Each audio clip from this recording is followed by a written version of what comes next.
Assalamualaikum warahmatullahi wabarakatuh. Puji syukur tak lupa pula kita panjatkan kepada kehadirat Allah Subhanahu wa taala yang telah memberikan kita rahmat, kesehatan yang begitu melimpah. Tak lupa pula kita ucapkan salawat serta salam kepada Nabi Muhammad SAW, di mana atas perjuangan beliau dan sahabatnya sehingga kita bisa merasakan indahnya Islam di masa sekarang. Untuk perkenalkan, nama saya Rabasri, Prodi Manajemen Keuangan Syariah. Saya membuat video ini untuk memenuhi tugas mata kuliah saya, yaitu Sistem Pengendalian Manajemen, di mana saya akan menjelaskan tentang organisasi dan lingkungannya. Dalam ekonomi pasar, pada dasarnya ada dua pandangan tentang topik ini, pandangan pemegang saham dan pandangan pemangku kepentingan. Menurut pandangan pemegang saham atau pemilik, organisasi ada untuk memenuhi tujuan pemiliknya. Sementara pendukung pandangan pemangku kepentingan tidak membantah hal ini. Mereka juga mengklaim bahwa organisasi ada untuk memenuhi tujuan kelompok yang lebih luas, bukan hanya pemilik. Pemilik adalah mereka yang memulai sebuah organisasi dan biasanya tetap menjadi pemilik untuk jangka waktu yang lebih lama atau lebih pendek.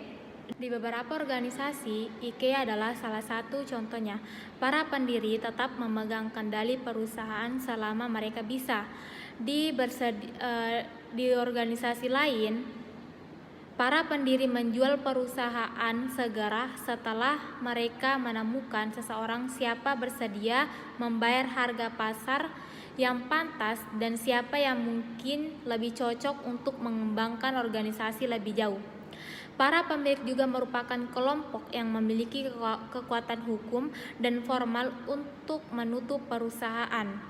Kelompok lain seperti karyawan dan pelanggan juga akan menderita jika organisasi ditutup karena tujuan pemilik tidak terpenuhi. Oleh karena itu, penting bukan hanya bagi pemilik bahwa tujuan mereka terpenuhi, tetapi juga bagi kelompok pemangku kepentingan lainnya. Pemangku kepentingan suatu organisasi adalah individu dan organisasi yang dengan satu atau lain cara berkontribusi dan mendapatkan manfaat dari organisasi yang bersangkutan.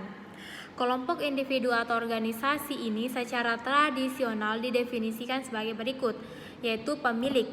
Antara lain, pemilik menanamkan modalnya pada organisasi dan mengharapkan memperoleh laba atas investasinya. Yang kedua, pelanggan. Pelanggan membayar organisasi untuk mendapatkan produk atau layanan kembali. Yang ketiga, karyawan. Karyawan mendedikasikan waktu dan kompetensi mereka dan sebagai imbalannya mereka dibayar memiliki pekerjaan yang merangsang. Yang keempat, pemasok. Pemasok menyediakan produk, material, dan layanan kepada organisasi dengan imbalan pembayaran. Yang kelima, pemberi pinjaman. Seperti halnya pemilik, pemberi pinjaman pemasok modal kepada organisasi meskipun dalam bentuk pinjaman dan sebagai imbalannya mereka menerima bunga. Yang keenam, masyarakat. Masyarakat menyediakan instruktur bagi organisasi, pendidikan bagi calon karyawan, perlindungan dari tindakan kejahatan, dan sebagainya. Dari sebagai balasannya, mengharapkan organisasi untuk mematuhi hukum dan peraturan, pembayaran pajak, menyediakan lapangan pekerjaan, dan sebagainya.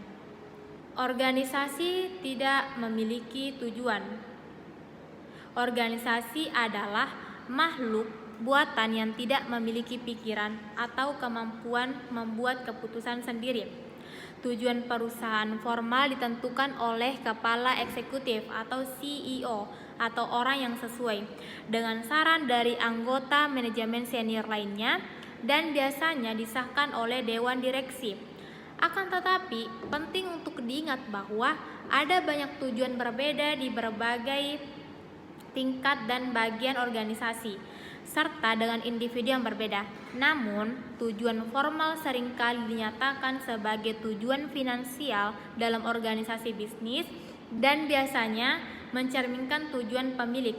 Akan tetapi, tujuan yang lebih terkait dengan pemangku kepentingan lain seringkali ditemukan dalam pernyataan misi suatu organisasi dalam kartu skor berimbang perusahaan yang menyiratkan bahwa organisasi juga memiliki jenis tujuan, hingga pemilik yang menjual saham mereka begitu saja ketika mereka tidak lagi percaya pada perusahaan, yang sering terjadi di perusahaan yang terdaftar di bursa.